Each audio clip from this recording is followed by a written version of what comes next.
যে খামার শত শত হাঁসে পরিপূর্ণ ছিল, হঠাৎ সেই খামারে কি এমন হলো? এখন ধু ধু করছে খামার। এমন শূন্য খামার দেখে চাপা কান্না করছে খামারি আজমল হক। তবে তিনি অসহায়, নির্বাক।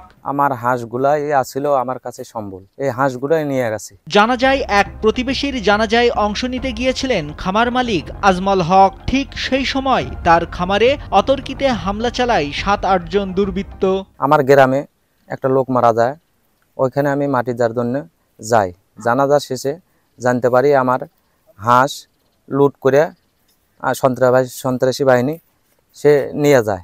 এ খবর জানতে পেরে হন্তদন্ত হয়ে খামারে এসে আজমল দেখেন তার হাঁস লুট করে নিয়ে গেছে দুর্বৃত্তরা। এখন যে কোনো ব্র্যান্ডের পুরাতন এসি বদলে নতুন ওয়ালটন এসিতে উপভোগ করুন 25% ছাড়।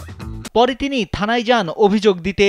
এরপর পুলিশ এসে খামার পরিদর্শন করে। আমাকে খবর পাওয়ার পর আমি দৌড়াদৌড়ি করে আসি, গ্রামবাসীকে জানায় আসি যে আমার হাঁস লুট করে নিয়ে যাচ্ছে, আপনারা একটু আসেন। ভুক্তভোগী খামারি আজমল হক অভিযোগ করে বলেন, পাশের গ্রামের মোহাম্মদ সাইবারের নেতৃত্বে কয়েকজন পরিকল্পিতভাবে হামলা চালিয়ে হাঁস লুট করেছে। প্রতিদিন ৮০০ হাঁস প্রায় ৫০০ ডিম দিত।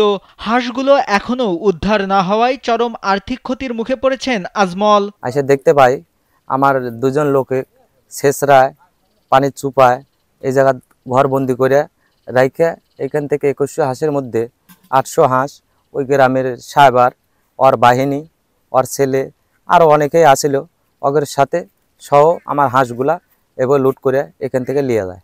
আজমলের খামারে কাজ করা কৃষাণরা জানান, সাহেবরের নেতৃত্বে কয়েকজন এসে তাদের মারধর করে হাঁস তাড়াতে শুরু করে। এ সময় কৃষাণরা দুর্বৃত্তদের বাধা দেওয়ার চেষ্টা করলে তাদের মারধর করে হত্যার হুমকি দেয় তারা। তারপর খামার থেকে প্রায় ৮০০ হাঁস লুট করে নিয়ে যায় দুর্বৃত্তরা। হুমকি দিয়ে আমাকে গেট মেট আটকা দিয়ে পাওয়াটাও কাটে ফেলা দিছে। আমি আবার ওই গেট দিয়ে ওই মধ্যে ধাইপে বেড়াচ্ছি, আমাকে আবার হুমকি দিয়ে তারা দিছে। আমি আবার পানি ধাইপে বাইরে যা খবর দিছি ওটি। পুলিশে অভিযোগ দেওয়ার পরও অভিযুক্তদের বিরুদ্ধে কার্যকর কোনো ব্যবস্থা না নেওয়ায় ক্ষোভ প্রকাশ করেন স্থানীয়রা। পরে আমরা প্রশাসন নিয়ে গেছি, প্রশাসনকে পুরো হুমকি। প্রশাসন বলছে আপনারা তাহলে হাঁস দিয়ে দেন, বিচার যদি না হয় এই ছেলেটা খুব নিঃস্ব, প্রচুর টাকা ইনভেস্ট করে এই খামারটা করেছে। যে আপনি কি এর বাড়ি থেকে হাঁস লিয়েছেন কিনা, প্রশাসনের কাছে স্বীকার করে হাঁস আমি লিয়েছি। তো করছে আর হাঁস এক তালাক দিয়ে দেন। তো করছে না, হাঁস আমার হাঁস গেছে ওই জায়গায়, আমার হাঁসটা দিয়ে যায় আর ওর হাঁসটা লিয়ে যায়, এই বন্ধু শিকার খায়। এদিকে হাঁস লুটের অভিযোগ অস্বীকার করে সাইবর বলেন, আমি কারো হাঁস নিয়ে আসিনি, ওই ফার্মে তার কিছু লোক গিয়েছিল শুধু। না, আমার ওই চেহারা বেড়েই আসলো, সব ওই হচ্ছে কেন আপনি থাকলো কি থাকলো না অসুবিধা আমি শুনেও নি।